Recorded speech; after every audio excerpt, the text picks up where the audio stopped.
how do I get hired as a firefighter? What's up YouTube, Mitch Gore, the owner and coach here at Everyday Heroes. This is one of the questions that I get the most. I'm gonna tell you everything you need to know and all the things you need to avoid. This is gonna more so pertain to Canada because that's where I work, but it can also apply to anywhere in North America. So without further ado, let's get into it.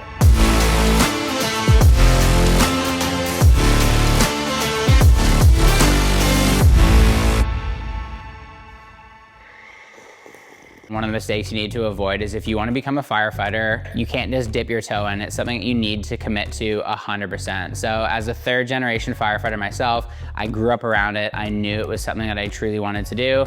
So when I made that decision, I jumped in with both feet and I fully committed. It is extremely competitive. It was 10 years ago when I was getting hired, and from my understanding, it's just as competitive as it is now. I think one of the things that allows people to be successful and kind of move through this process faster is the intention that they have when they're trying to get hired. As I mentioned before, it's not something that you can just dip your toe into. So I think it's the people that have everything up to date, are applying to all the departments, understanding that beggars can't be choosers. You want to give yourself as much opportunity as possible. And when you do that, I think your likelihood of getting hired is much, much higher. In Canada specifically, there is a bunch of courses that you're gonna need to do, some of which include like your NFPA Firefighter 1 and 2 and your hazmat. But outside of that, one thing that I really recommend to people is, although having supplemental specialty courses is beneficial, and it definitely is gonna depend department to department, I think one of the most important and crucial things that are gonna separate you from the next person on a resume is volunteer experience. This is gonna show that you're an active member of your community, you're wanting to help, and that's what we do as firefighters. So I think that's one of the things, is once you have those basic certifications kind of figured out and you have all that stuff sorted, get out in your community, lend a hand. I think the networking that also provides can be extremely beneficial, and that would be my recommendation. Well, I think that's a perfect segue. Networking is extremely important in the fire service. I think it's one of those jobs, one of those professions where it really is a small world. The more people you can meet, the more hands you can shake, the more connections that you can develop, I think is gonna really benefit you down the line, because you don't know if that deputy chief that you meet, that captain that you meet is gonna be on the next interview panel. So the more you can get yourself out there, the more you can get involved, I think it's really gonna set you up for success in the future. I think the first thing that I would recommend is don't get discouraged. What we have to realize is this is a long and arduous process, and you're gonna get a lot of no's along the way. That being said, if you're not getting any interviews, one thing that we can look at to do is optimize your resume. We can have a master copy, but each resume should be tailored dependent on that department. So look at the job description, look at their values, things along those lines to kind of tailor your resume for that department, because a lot of times things like keywords are really gonna help your resume get pulled out from the massive amount of resumes and applications that these departments are getting. I think one of the things that I heard early on that really resonated with me is there's a fine line between confidence and cockiness. A little bit of nerves is totally okay, but one thing you wanna make sure is you show up confident and prepared. And the way that I would do that, take the 10 to 15 most common firefighter interview questions and then start to formulate answers based on those questions. That way, when you get asked them in the interview, you're not pulling at straws trying to figure things out. You have a rough idea of what you're gonna answer. You don't wanna be scripted and robotic, but you definitely wanna be prepared. Outside of that, know things like call volume, how many stations, types of calls, demographic, any sort of initiatives that department has, volunteer initiatives, community initiatives that might be different, because again, that's gonna show that you truly know, you truly care, and you've done your research. Woo!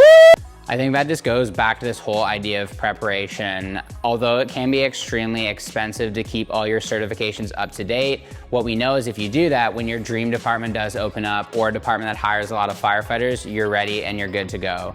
The mistake that a lot of people make is they let those things lapse just because of complacency or frustration, and now all of a sudden they're playing catch up, and that could allow you to miss the boat. So we wanna make sure that we are ready, good to go, so when that department or when those departments open, we are all set. I think if you have to ask yourself that question, that you're not prepared, or you're probably not prepared. I always tell the clients that I work with that there's two different types of individuals that show up for physical tests. There's the ones that are anxious and nervous, wondering, have I prepared? Have I done enough? Can I pass this? And then there's the ones that show up anxious and excited, wanting to put all their hard work to the test, knowing that they've done what they need to do, they've put in that upfront investment, and now they just want to show what they're made of. And if you have any questions on how to train, or you want some free resources on how to prepare for things like the CPAT, check out the video I'll put in the description, as well as some free resources to get you started. 100%. I think I alluded to this before, although having certifications and things that pertain to the fire service in particular are going to be beneficial, showing that you're taking an initiative, that you want to be an active contributing member in your community, I think it speaks volumes. Not only are you going to meet potentially firefighter personnel, but you're gonna meet organizers and directors of charities and organizations, and that's always going to be a benefit, not only to progress your firefighting career, but if you're in this job for the right reasons, I think this stuff should fulfill you in many ways. I know one of my favorite parts of being a firefighter is being able to continue to volunteer with the initiatives that my department has, because honestly, that's why I got into this job. I love helping people, and getting out there and volunteering my time is one of the best ways to do that. I think this is a mindset shift that you're gonna have to getting on the fire department, a mindset shift that you should have just to life in general, is that if it was easy, everyone would do it. And instead of leaning away from the things that are hard and difficult, I think we need to lean into those things, because everything that you want is on the other side of discomfort. So it's all about reframing, understanding that it is going to be difficult, that it is going to be hard, that the door is gonna get slammed in your face, but every time you get knocked down, stand up, brush yourself off, and keep charging forward. One thing we need to realize in life is sometimes it's gonna lack balance. We always strive for work-life balance and balance in other respects of our lives, but you're trying to do a lot of things. You're spinning a lot of plates, and sometimes it's gonna be really, really difficult to manage all those things, but understand that on the other side of all this hard work is your dream job. So keep striving, keep moving forward, and it'll happen. To start off, I think it's the basics, like if you're missing a resume, you're missing certifications, your application is incomplete. A lot of times you're not even gonna be able to submit your application, but if there's things like that, it might disqualify you right off the hop. Things like typos, basic grammatical things like that, I think is probably not gonna look very good. And then in terms of social media, I think it's one of those things where it's the obvious stuff. If you're jumping off roofs, partying, taking drugs and alcohol online, it's probably not gonna help your situation trying to get hired on as a firefighter. I think one of the kind of blanket rules is minimize how public your accounts are, and then just be very mindful of what you're posting, because that's the thing that HR, human resources, might actually look into, is if you're in kind of the latter stages of the hiring process, they might look you up on social media. So just make sure it's curated and there's not anything unsavory on there, because it might really hurt your chances. But I think it goes without saying, don't be an idiot online. Like, don't do drugs, man. I think it is extremely important. That is basically the first thing that they're gonna see. When you enter a recruitment process, your resume and cover letter is the first point of contact. So I think we definitely wanna make sure that we're prioritizing that and optimizing that. When I say optimizing, I don't work for human resources, but I imagine with the amount of, or the influx of resumes that they do get, that they might be utilizing different software that pulls keywords. So that's why I go back to look at the job description, look at certain things on the posting, and try to work those things into your resume. Because chances are, if they're asking for X, Y, and Z, and you have X, Y, and Z in your resume worded in a very similar way, there's a good chance that that might be pulled out. Again, I'm no expert, but I imagine if I had to take a guess, that's probably a really good way. And we've utilized this with a ton of the clients that I've worked with, kind of making tweaks, optimizing for keywords in their resumes, and it has helped tremendously.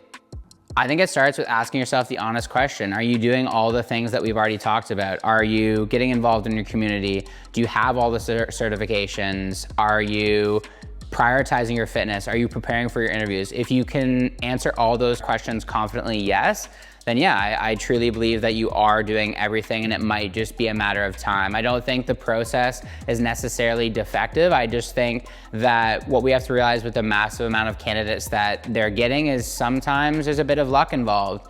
I was very fortunate that I was a product of circumstance, preparation, and a whole lot of luck, and I got hired on at 20 years old. It took me 6 months, but I know for a lot of people it takes 6 months, 12 months, 6 years, 10 years to get hired. Again, just stay the course, be confident, and it will eventually happen for you. Maybe not on your timeline, but it will happen. I wish people actually told me less. As a young guy getting hired on the fire department, I heard a lot of, you're too young, wait a couple years, you don't have enough life experience. And although those things help and that can be true, everything is gonna be situational. So if your heart's in the right place and you really want this, it can happen for you. The timeline's gonna vary depending on the individual, but I wish I didn't get as discouraged. And one thing that I really try now is to encourage people and understand that, hey, if you want it bad enough, don't listen to them. It'll happen faster than you think. So I covered some of the most common questions that I get asked today, but if there's anything that I didn't cover, drop it in the comments and I'll get to it in the next video.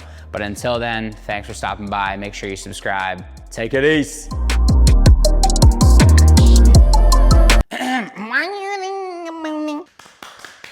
Woo! Restart, because I'm talking shit out my mouth. Woo! One more time. And you continue to talk shit out your mouth. What the fuck am I talking about? Restart.